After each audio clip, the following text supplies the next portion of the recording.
Hello friends. तो मैं इस चैनल पे आपका स्वागत करता हूं और मैं आप लोग को फिजिक्स पढ़ा रहा था।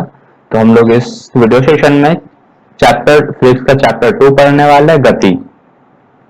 तो इस वीडियो को शुरू करने से पहले मैं आप सभी लोग से कहना चाहता हूं, इस चैनल को सब्सक्राइब जरूर करें और वीडियो देखने के बाद लाइक भी जरूर करें और जितना हो सके अपने दोस्तों के बीच में, फ्रेंड्स के बीच में इसको शेयर करें। तो चलिए चैप्टर स्टार्ट करते हैं। हमारा चैप्टर है गति। ठीक है, तो सबसे पहले हम इस चैप्टर का आउटलाइन देखेंगे। इस चैप्टर में हम लोग क्या क्या पढ़ना है। तो सबसे पहले हम आते हैं, देखिए मैंने एक फ्लो चार्ट तैयार किया है। तो इस फ्लो चार्ट में हम लोग समझते हैं एक भौतिक अवस्था। भौतिक अवस्था दो टाइप का हो सकता है। ठीक है, पहला तो विरामावस्था और दूसरा है गतिजावस्था। तो विरामावस्था क्या होता है हम लोग उस चीज को भी समझेंगे और गतिजा अवस्था क्या होता है हम लोग उस चीज को भी समझेंगे। तो फिर गतिजावस्था, इस चैप्टर का नाम ही आप लोगों ने देखा, गति, मोशन। ठीक है, तो हम लोग इसमें गति के बारे में ज्यादा विस्तार में पढ़ेंगे। तो गतिजावस्था क्या है, मतलब गतिज प्लस अवस्था, गति की अवस्था क्या को हम लोग क्या कहते हैं, गतिजावस्था। तो गति दो टाइप का हो सकता है, एक समान गति और असमान गति। उस चीज को देखेंगे।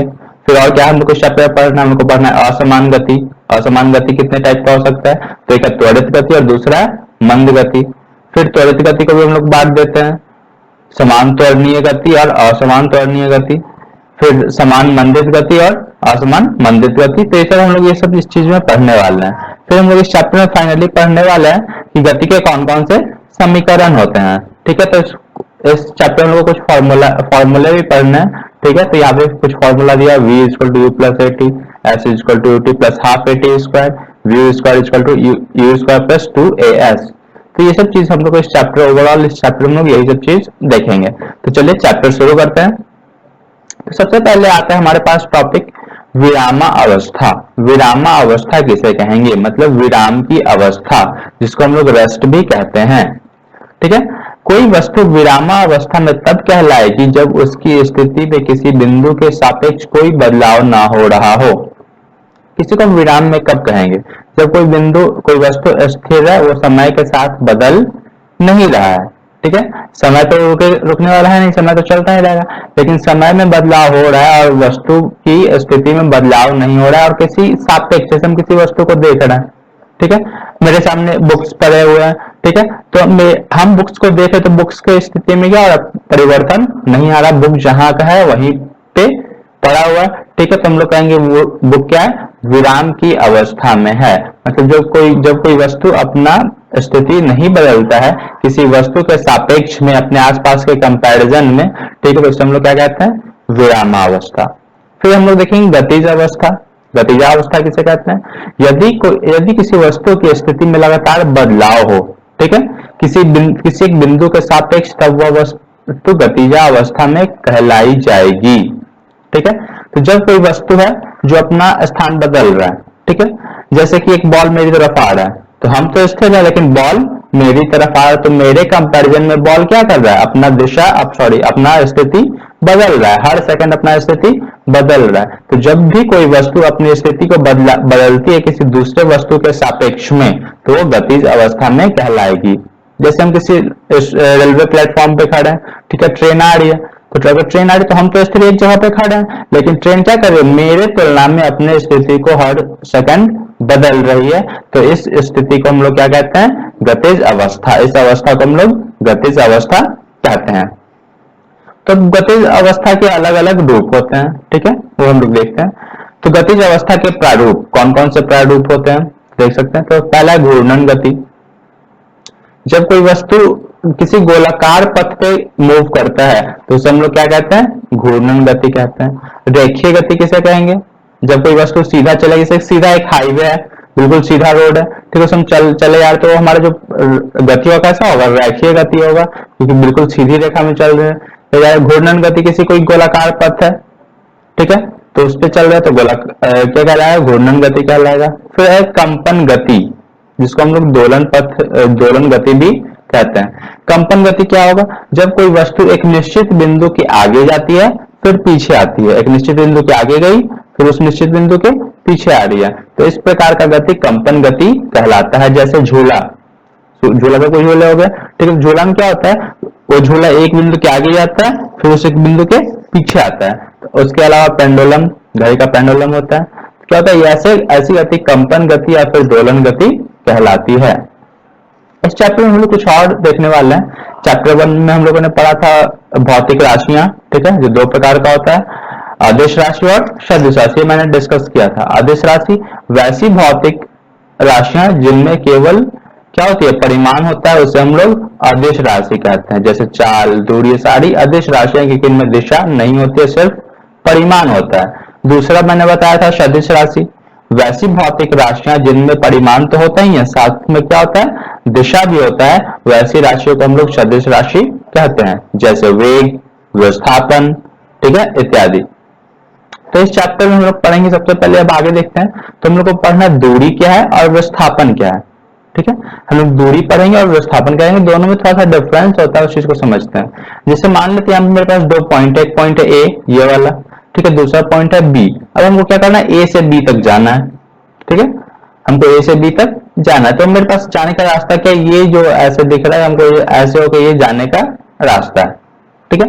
तो हम यहाँ से इस रास्ते से फॉलो किया, ऐसे फॉलो करते करते करते करते हम बी तक पहुंच गए। तो ये हम जहां चलना शुरू किए थे, ये हमारा कहलाएगा प्रारंभिक स्थिति, और ये जहां पे आके हम खत्म किया कहलाएगा अंतिम स्थिति। तो प्रारंभिक स्थिति से अंतिम स्थिति तक पहुंचने के लिए जिस रास्ते को हम लोग फॉलो किए, उस रास्ते का लंबाई कहलाता है दूरी। प्रारंभिक स्थिति से अंतिम स्थिति तक पहुंचने के लिए जिस रास्ते को हम लोग फॉलो किए हैं, उस रास्ते का लंबाई क्या कहलाएगा, दूरी कहलाएगा, ठीक है। तो दूरी एक अदिश राशि है, इसमें दिशा नहीं होता है, ठीक है। यहाँ पे डेफिनेशन दिया हुआ है, वास्तविक पथ मतलब जिस पथ को हम लोगों ने फॉलो किया है, उसका माप, उसका मापन, उसकी लंबाई दूरी कहलाती है। दूरी एक अदिश राशि है, जैसा कि मैंने भी आप लोगों को बताया, दूरी क्या है, अदिश राशि है, इसमें दिशा नहीं होता है, ठीक है। फिर हम लोग बात करते हैं विस्थापन की। तो ये जो हमारा प्रारंभिक स्थिति ए था और ये जो अंतिम स्थिति है बी, इसके बीच का न्यूनतम दूरी, किसी दो बिंदु के बीच का अगर न्यूनतम दूरी हमें बताना होता है, तो हम लोग क्या करते हैं, ए से बी एक बिल्कुल एक सीधा रेखा खींच देते हैं, और उस रेखा का जो लंबाई होता है, ठीक है, वही विस्थापन कहलाता है। तो ये पॉइंट हमारे पास रहा ए और ये पॉइंट रहा हमारे पास बी, तो ए और बी के बीच का जो न्यूनतम दूरी होगा, ठीक है, वही क्या कहलाएगा, विस्थापन कहलाएगा। तो चलिए विस्थापन का डेफिनेशन भी देख लेते हैं। किसी वस्तु की प्रारंभिक, ठीक है, जहां से हम लोगों ने स्टार्ट किया है, और अंतिम स्थिति जहां हम लोगों ने खत्म किया, के बीच की न्यूनतम दूरी, जो सबसे कम दूरी होगी, उसी को हम लोग विस्थापन कहते हैं, ठीक है। तो विस्थापन में परिमाण तो होता ही है, साथ साथ दिशा भी होता है। जैसे हम यहाँ पे एक एग्जाम्पल मैंने लिया है, रमेश घंटा घर से 65 किलोमीटर दक्षिण पश्चिम दिशा में जाता है। लास्ट वाला एग्जाम्पल था, रमेश 65 किलोमीटर की दूरी चलता है, तो यहाँ पे दिशा नहीं है, 65 किलोमीटर किस दिशा में हमको नहीं मालूम है, तो ये दूरी हो गया। लेकिन हम लोग कहते हैं दक्षिण पश्चिम की दिशा में, तो खासकर दिशा हो गया, दिशा हो तो बिल्कुल स्ट्रेट लाइन होगा, ठीक है। तो अगर हम यहाँ पे दिशा ऐड कर देते हैं, ठीक है, यहाँ पे मैंने दिशा के ऐड कर दिया, ठीक है, तो ये क्या कहलाएगा, ये विस्थापन कहलाएगा। अब हम लोग बात करते हैं कि दूरी जीरो हो सकता है जब हम चले ही नहीं, ठीक है, तो दूरी जीरो होगा, लेकिन दूरी निगेटिव नहीं हो सकता है, दूरी कभी ऋणात्मक नहीं होता है। हम लोग विस्थापन का बात करेंगे। विस्थापन का मोल शून्य हो सकता है, ठीक है, विस्थापन जीरो हो सकता है, लेकिन अगर दूरी जीरो तभी होगा जब ना चले, तो उसको हम दूरी कहेंगे ही नहीं, ठीक है। तो हम कहेंगे दूरी जीरो नहीं हो सकता, लेकिन विस्थापन जीरो हो सकता है। विस्थापन का मोल शून्य हो सकता है। जैसे हम स्टार्ट करते हैं, हम लोगों ने ए से स्टार्ट किया, ठीक है, ए से हम लोग कहां तक पहुंचे, यहाँ पहुंचे मान लेते हैं यहाँ पे, ठीक है। तो ए से हम लोगों ने स्टार्ट किया, हम लोग ऐसे कवर करते करते करते हम लोग यहाँ तक पहुंच गए, तो यहाँ तक हम लोग पहुंच गए।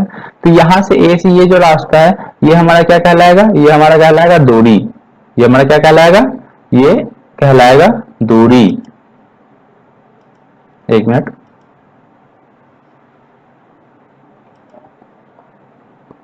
ये सब यहाँ से स्टार्ट किया और यहाँ तक पहुंचे, ये हमारा क्या हो गया, दूरी। लेकिन हम जैसे ही फिर ये और आगे यहाँ से यहाँ तक पहुंचे, ठीक, फिर से आपस ए पे आ गए, तो यहाँ से यहाँ तक जो परिधि है, ये हमारा क्या है, दूरी है, लेकिन हम यहीं से स्टार्ट कर यहीं पे आके खत्म किए, तो अगर हम यहाँ से यहाँ तक पहुंचे, आधा पहुंचे, तो ये तो विस्थापन हो गया, ठीक है।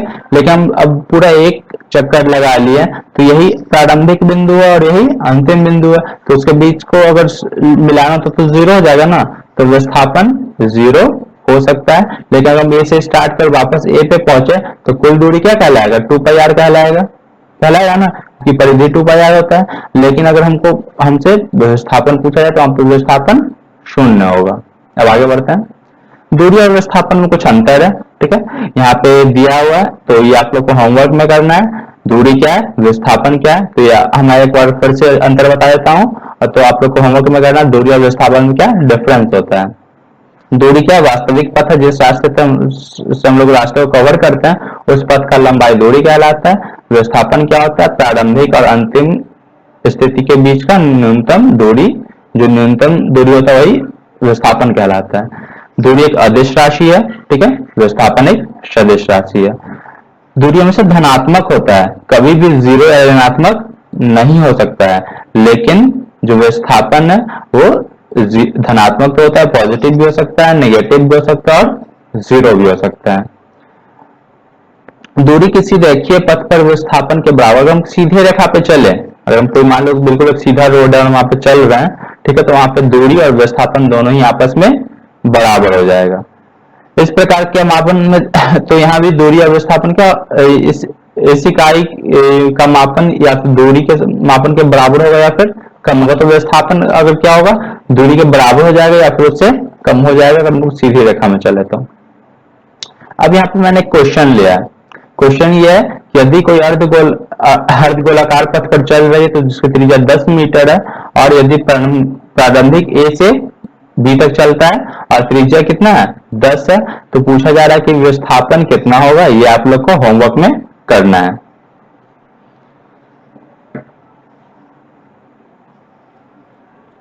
ठीक है, तो आज के लिए इतना ही रहने देते हैं, तो फिर नेक्स्ट क्लास में हम कंटिन्यू करेंगे।